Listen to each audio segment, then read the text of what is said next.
first and foremost, guys, thank you so much for taking the time to film this fan Q&A interview with IGN. I'm Terry Schwartz, and with me is the incredible director and cast of Dunkirk. We asked for fan questions, and we got so many incredible responses, so it was really hard to pick our favorites, but we did curate a few. So first I want to introduce our incredible panel. We have director Christopher Nolan, we have stars Fionn Whitehead, Harry Styles, Barry Keoghan, Mark Rylance, and Jack Lowden. Thank you guys all so much for being here. Now, so these are fan questions, but I'm cheating a little bit because this is a fan question from me. But Mr. Nolan, I'm curious, why was the story of Dunkirk one that you wanted to make into a film? For me, like most British people, it's a story I grew up with. I don't even remember the first time somebody told me the events of Dunkirk. We grew up with it it's almost a myth or a fairy tale. And as a storyteller, you're looking for some kind of gap in the record. You're looking for a story that should have been told that hasn't been, and this hasn't been taken on in modern movies. So to me, it's just the most exciting opportunity to tell a great story that I've known about for a long time that has such cinematic aspects to it, between the land, the sea, the air. It's just very, very exciting opportunity. Well, Finn, this question is from you, from Tara Gilmore on Facebook, and she wants to know, what's the one thing that impacted you when researching, and how did you apply it to your character?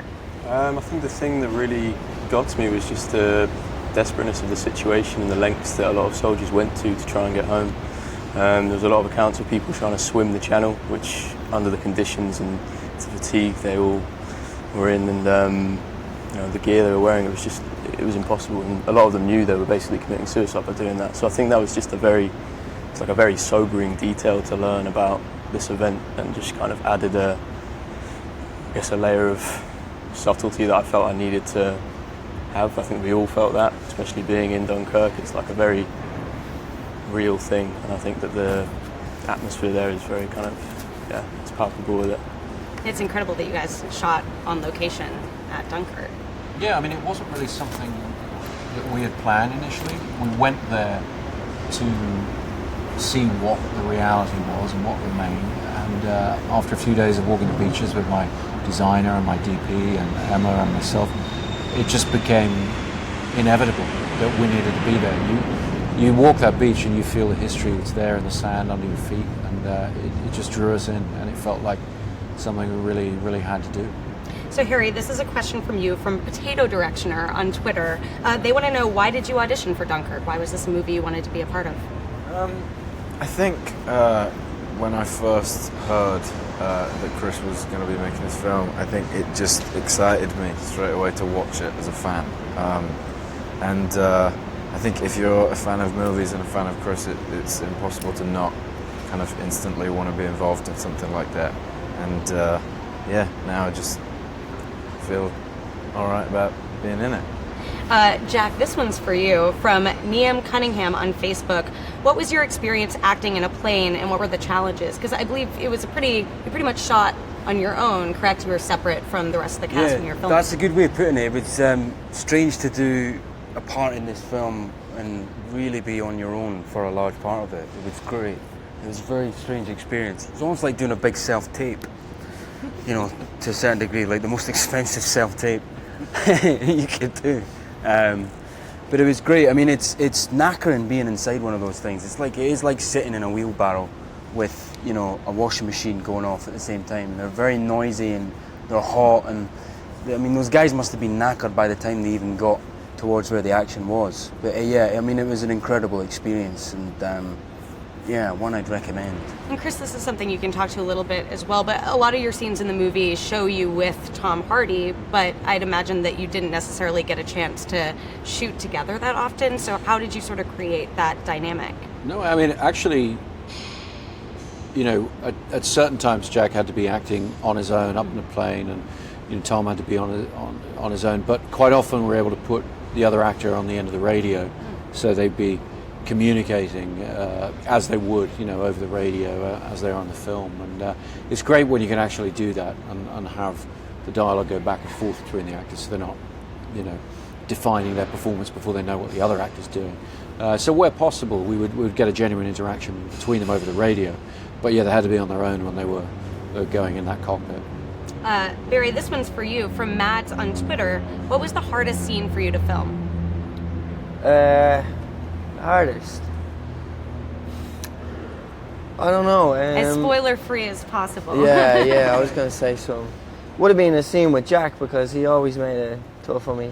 No, I don't know. Probably getting on the boat, because that was the point where I had to choose like whether I wanted to get on or off, and he's looking for an adventure, George, and it's actually it's a big choice, so yeah, that would have been the toughest one. So this is a question from everyone, from Audrey on Twitter.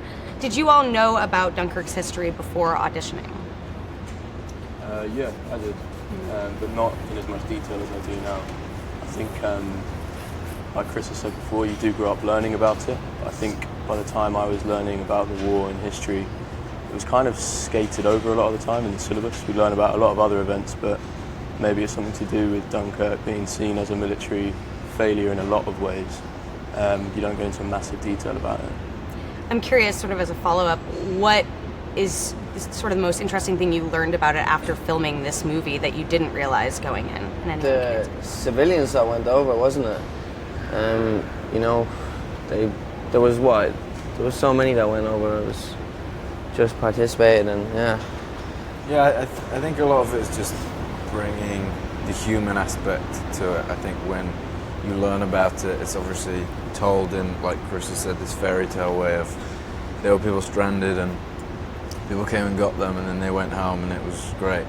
And I think with this, it's so intimate. You're in kind of with the characters and going through a lot of what they're going through, and it's so much more real, and you kind of get to see how scary it might have been. It's not just they came to get them and they went there. And I think by using the different threads of characters, you realize that it's not just two people who went through kind of all this chaos. It's each individual person had something awful happening within kind of just their little thing, and that was going on all around them. So I think it's just kind of bringing it to that human level rather than telling the story as a group of 400,000 men. You're telling individuals' stories, which is obviously so much more emotional than kind of lumping it all in together. Yeah. The thing that I found crazy actually was the amount of troops that Churchill had said he wanted to bring home and how low it was compared to the amount that actually were brought home by the civilians. I just thought that was insane. Yeah, he was asking, they thought they could maybe get 45,000, and in the end they evacuated 338,000.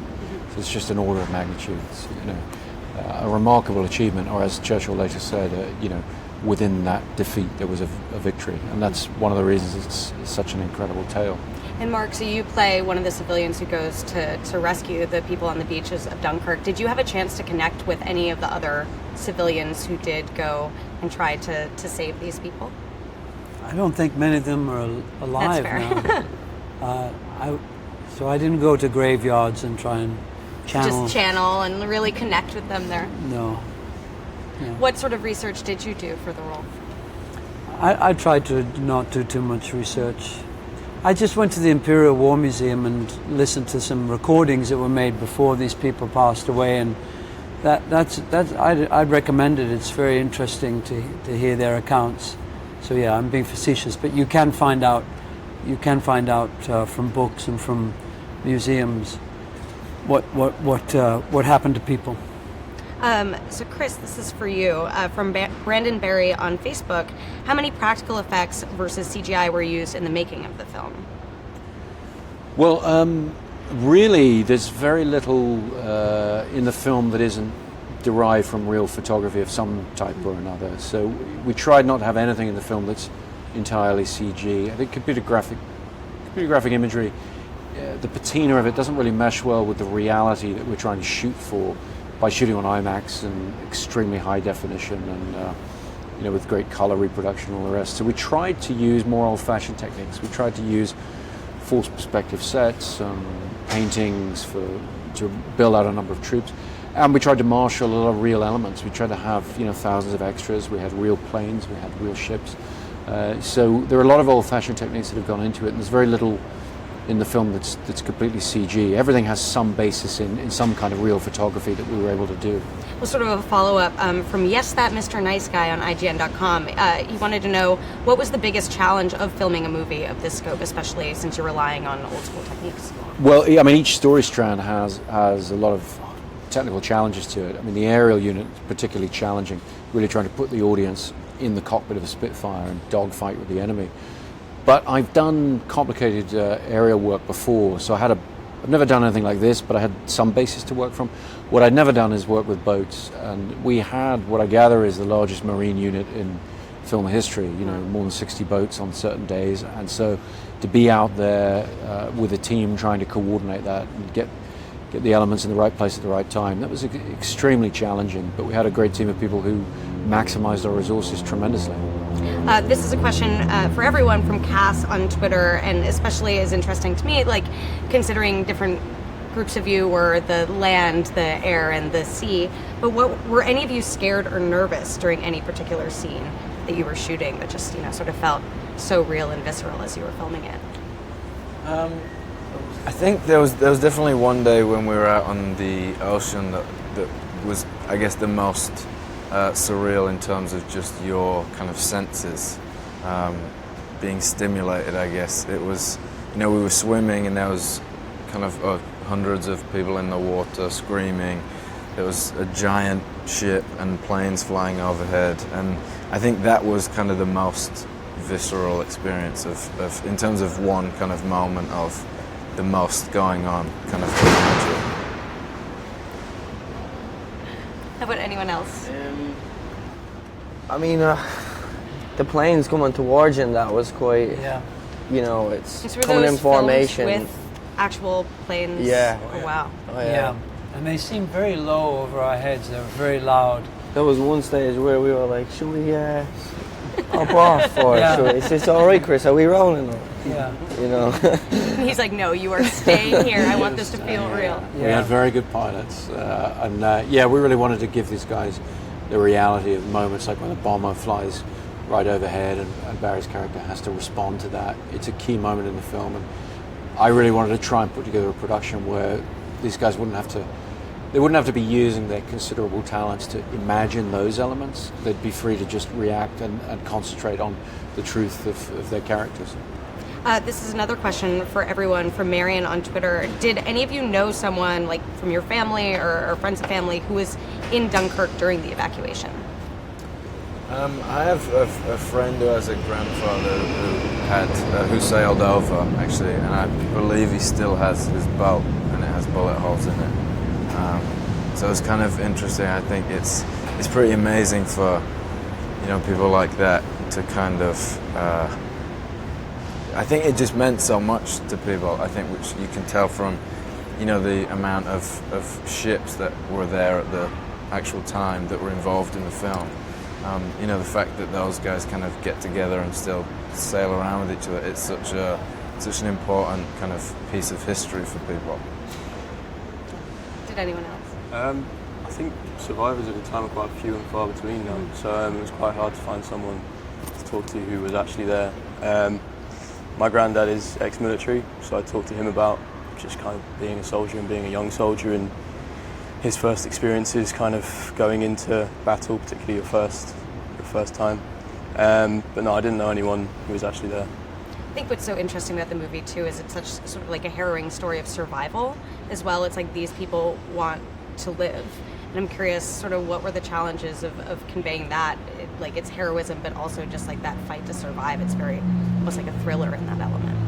I think that's just like such a hard place to put yourself in and try to imagine, because I mean, Chris made it a lot easier with the sets and these worlds that he creates, but it's such an alien experience to most of us in the very blessed positions we're in to imagine that you're on the run all the time, that you're fighting for your life like 24/7. That it's really just doing as much research as possible, I think, as much prep and just being open to your surroundings on the set that Chris creates. So last question for you, Chris, from Tia Lawrence on Facebook. We got a lot of questions about the filmmaking techniques. I feel like we could spend an hour just talking about that, but I thought this was interesting. Tia Lawrence wanted to know, how likely do you think your push for 70mm exhibition might lead to the preservation of theaters, which large screen format and 35mm prints? Well, I think what we've seen in recent years is a growing acknowledgement of the magic and the importance of celluloid film as its own medium. And so, Warner Brothers pushing out 70mm prints in this to 150 odd locations. It builds on what Quentin did with Hateful Eight with about 100 locations, and what we ourselves did with Interstellar before them with about 10. I think there's a growing appreciation of the analog world that we all live in, and film's relationship to it, because the extra resolution, the natural color that you get, the analog color, it gives you an experience that you can't ever have at home, on your television, or on your phone or whatever. We're giving people a reason to get out of the house and go and seek out that version of the film, and I think there's value to that, and hopefully more and more people are going to understand the value of that. This is a question I saw pop up a couple times, but I'm curious as well. I feel like with each of your movies, you inch closer and closer to having just a full-fledged IMAX film shot entirely on IMAX cameras. Do you think that's a reality in the future? Would you like to do that at some point? Well, I mean, this film, to all intents and purposes, is probably as close to that as you'd ever need to get. I mean, the whole film shot large format, and 75% or so is actual IMAX large format. Really, the limiting factor has always been whether you're prepared to loop ADR dialogue or not, and I don't like to do that. I like to get the natural performances and natural dialogue, and so the cameras are a little too noisy. So for the intimate dialogue scenes, we shot on 65mm, but 65mm is what Lawrence of Arabia was shot on, or so forth. So it's not much of a step down, and we were able for the first time to photochemically and in a totally analog way blow up those negatives to match. So on our IMAX prints and our 70mm prints, it's a totally photochemical, totally analog print for the first time we've been able to do, and we're very, very excited about that. Well, thank you all so much for taking the time for participating. Thank you everyone at home for your amazing questions, and make sure to check out Dunkirk when it hits theaters on July 21st. Thank you. Thanks everyone.